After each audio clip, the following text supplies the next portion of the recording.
আমাদের ফরম্যাট পেইন্টারের পরে পরবর্তী টিউটোরিয়াল হচ্ছে নাম্বার ফরম্যাট। তো এখানে নাম্বার ফরম্যাটটা আমরা কি করছি, আমাদের নাম্বার ফরম্যাটে এন্ট্রি হিসেবে থাকবে একটা নাম্বার, যেটাকে আমরা বিভিন্ন ফরম্যাট, যেমন নাম্বারে থাকে কারেন্সি, তারপর হচ্ছে জেনারেল নাম্বারে, তারপর হচ্ছে ডেটে, এরকম হচ্ছে, তারপর পার্সেন্টেজ, এরকম আমরা এক একটা ফরম্যাট নিয়ে কাজ করব। তো প্রথমে আমরা কারেন্সি নিয়ে কাজ করি। তো আমাদের যে ওয়ার্ড বুকটা খোলা রয়েছে সেখানে ডাটাগুলো এন্ট্রি রয়েছে সেলস সামারি। তো সেলস সামারি হচ্ছে কোনো একটা কারেন্সিতে হয়েছে, এখানে ধরলাম আমরা ডলার বা টাকায় হয়েছে।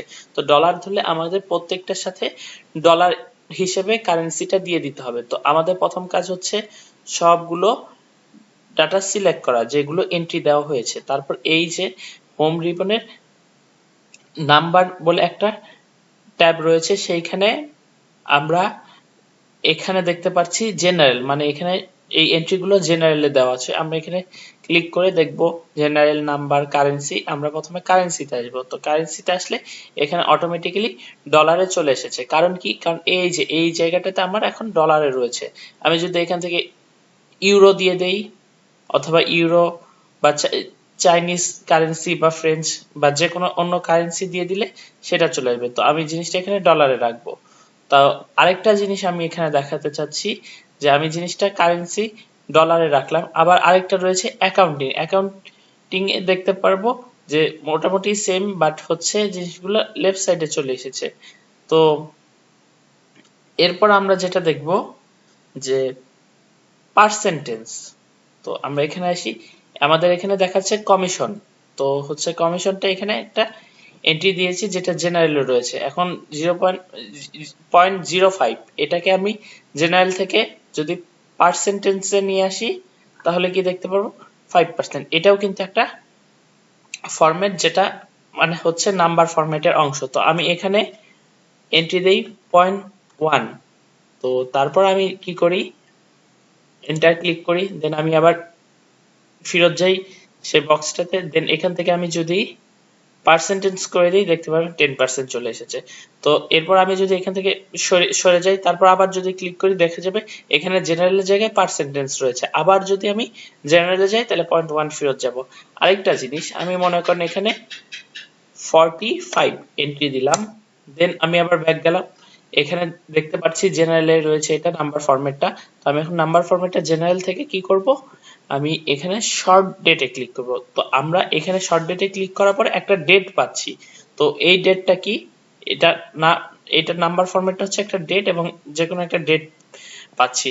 তো ধরেন আমি জিনিসটাকে একটা কালার করলাম, একটা কালার ফিল করলাম এবং একটা কালার চেঞ্জ করলাম, দেন আমি এখান থেকে সরে গেলাম। তারপর অন্য কাজ করার পর আবার ধরেন আমি এখানে ব্যাক গেলাম এবং পুরো জিনিসটা ডিলিট করে দিলাম। ওকে, দেন আমি যখন এখানে মনে করেন অন্য কোনো একটা এন্ট্রি দিতে যাচ্ছি, মনে করেন 12, দেন ইন্টার দিলাম, এখানে কিন্তু একটা ডেট ফরম্যাট চলে আসছে, একটা জেনারেল নাম্বার চলে আসেনি। তার মানে কি, আমি বক্সটার এন্ট্রি ডিলিট করেছি বাট ফরম্যাটটা ডিলিট করিনি। তো ওখানে একটা নাম্বার ফরম্যাট জেনারেলের জায়গায় ডেটে ছিল, এবং এই ক্ষেত্রে আমি 45 বা 40 যে কোনো একটা র্যান্ডম নাম্বার আমার দরকারে অ্যাড করেছি, কিন্তু এটা ডেটে চলে এসেছে। এই ক্ষেত্রে কি হতে পারে, অনেক মানে হচ্ছে ডাটা মিসিং বা একটা জটিলতা বা একটা ভুল এরর হতে পারে। এই এররটা মানে ঠিক করার জন্য আমাদের খেয়াল রাখতে হবে যে এখানে নাম্বার ফরম্যাটটা কিসে রয়েছে। যদি হচ্ছে জেনারেল থাকে তাহলে আমরা নর্মাল এন্ট্রি দিতে পারবো, বাট যদি আমার ডেট লাগে তাহলে ডেটে রাখবো, জেনারেল লাগলে জেনারেল রাখবো, এবং পার্সেন্টেজ রাখলে পার্সেন্টেজে রাখবো। তো ধরেন আমি এই জিনিসটা মানে হচ্ছে ক্লিয়ার করব। তো তাহলে কি করা যেতে পারে, জিনিসটা সিলেক্ট করে এই যে এখানে ক্লিয়ার অল দিলে আমার সবকিছু ওকে। এখানে এখন আমরা একটা ডেট নিতে চাচ্ছি,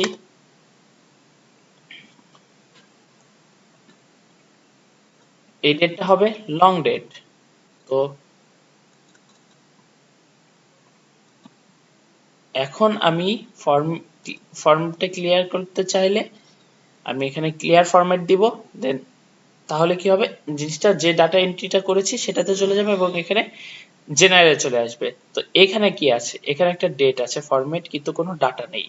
তো এখন আমি ক্লিয়ার করতে চাইলে ক্লিয়ার ফরম্যাট দিলে এখানে আমার সবকিছু ক্লিয়ার হয়ে যাচ্ছে। এখানে শুধু মানে অ্যালাইনমেন্ট বা অন্যান্য ফরম্যাটের সাথে ডেট বা নাম্বার ফরম্যাটটাও ক্লিয়ার হয়ে যাচ্ছে। তো এই জিনিসটা কাজ করার সময় খেয়াল রাখতে হবে।